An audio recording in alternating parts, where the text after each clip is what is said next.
Magandang araw po sa inyong lahat. Turuan ko na po agad kayo na makapag-English. Umpisa na po agad natin. Dito na po agad tayo sa ating halimbawa. Ikaw ay tagumpay. Ikaw ay tagumpay. Kapag in English nyo po, ang una nyo munang i-translate ay itong ikaw ay bilang you are. Tapos isusunod nyo lang po yung tagumpay bilang successful. You are successful. Ikaw ay tagumpay.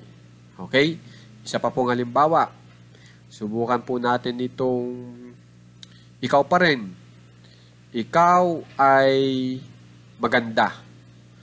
Kapag in English po yan, you are beautiful. Kung saan ay gamit na gamit. Subukan naman po nating siya, tapos lalaki. Pag lalaki po, para sa siya, he. Kung babae, she ang gagamitin nyo. Subukan natin na itong he, para sa siya. Siya ay kahanga-hanga. Kapag in English po yan, he is wonderful. Siya ay kahanga-hanga. He is wonderful. Okay, sumunod ay subukan naman po natin itong si Mario. Si Mario ay magalang. Mario is respectful. Okay, kung mapapansin nyo, marami na po agad kayong may English. Diba? Gamit lang po itong ating pinag-aaralan ngayon.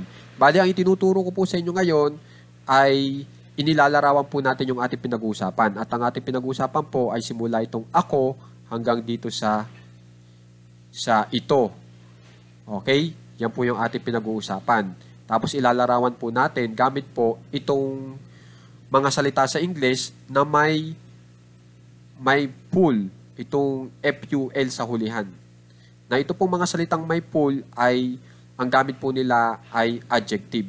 Ibig sabihin ng adjective, salitang tagalarawan sa ating pinag-uusapan.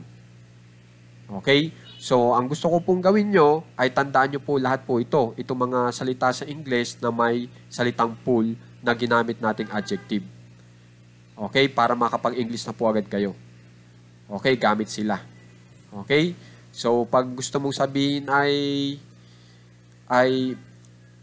ito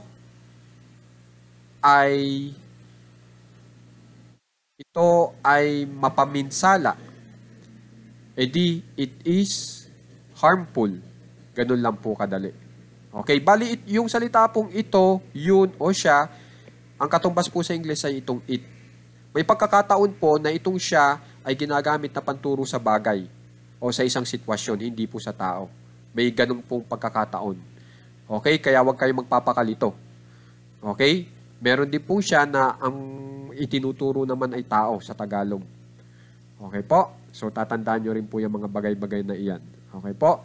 So, sana makikitandaan po lahat po ng mga adjectives po natin dito na may FUL at saka tandaan nyo rin po itong ating pattern para makabuo na po agad kayo ng sarili ninyong English sentence at makapag-English na po agad kayo. Okay? Sa tamang pamaraan. Maraming salamat po.